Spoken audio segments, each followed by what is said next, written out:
Maureen Fleming.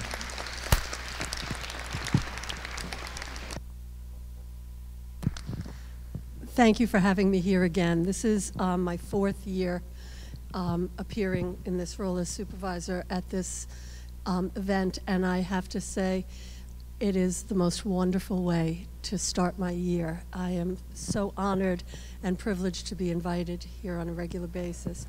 I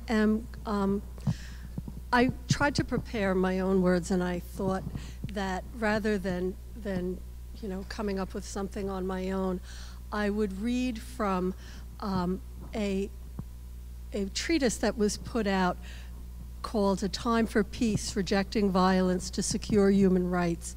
The former President Jimmy Carter, who certainly was a man of peace, one of the most dedicated to peace in my lifetime as President of the United States, has a yearly forum of human rights in Atlanta. And if you will indulge me, I think these words are really important, especially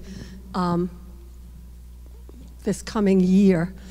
And we're all a little nervous about this coming year. Regard for human rights is the most effective antidote to violence and extremism and the best guarantor of sustainable security. Lack of adequate standards of living and political repression are fueling recruitment into terrorist organization. Ill-conceived and solely military responses have worsened this problem. Excessive violence has resulted in its normalization.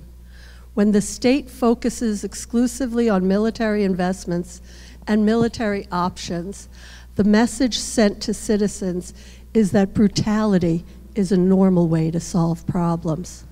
Often, the exhortation to nonviolence is directed at civilians, not those in power. In addition to encouraging people to act nonviolently within families and communities, we must also hold our governments accountable for excessive or unwarranted use of violence. What is needed now more than ever is inclusive and peaceful leadership that steers us away from fear and fosters greater confidence, a belief in the inherent goodness and ingenuity of humanity. We call on governments to recommit to universal human rights and divest from violence, to shift from a fear-based framework to a human-centered approach to peace. We call on those committed to human rights and peace to heed the stories of those who are suffering and the consequences of violence. Protecting those who courageously struggle for human rights must become a high priority.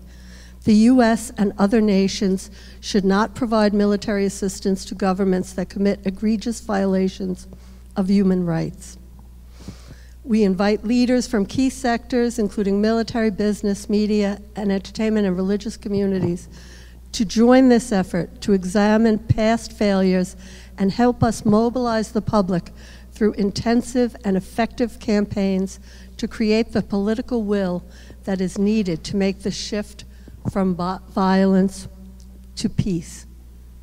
We call on all governments to commit to non-proliferation of these most dangerous weapons that hang as a Damocles sword over humanity and drain our scarce resources.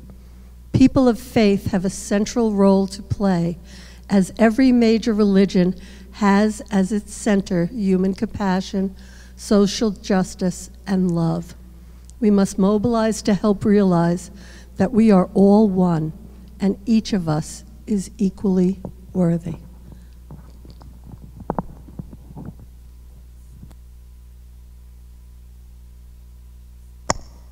Well, thanks to Supervisor of Tonic Ken, Maureen Fleming. 那么非常感谢我们镇长哈，他一开始呢，他就说他原本想要用自己的话，但是呢，他看到今天的这个国家情况，那么他就把我们的前总统 Jimmy Carter 他的一段话提出来。那么主要的呢，也是希望这个政府呢也要能够负起责任，把这个人权要尊重人权，也希望能够政府呢也能够照顾到每一个人，然后带领这个国家能够走向一个世界和平的道路，而不是运用他的军队在世界的某个角落引起屠杀或者是引起这些暴力的事情。那么也希望我们的这个国家跟世界都能够走向和平。谢谢我们的镇长 ，Thanks to our supervisor.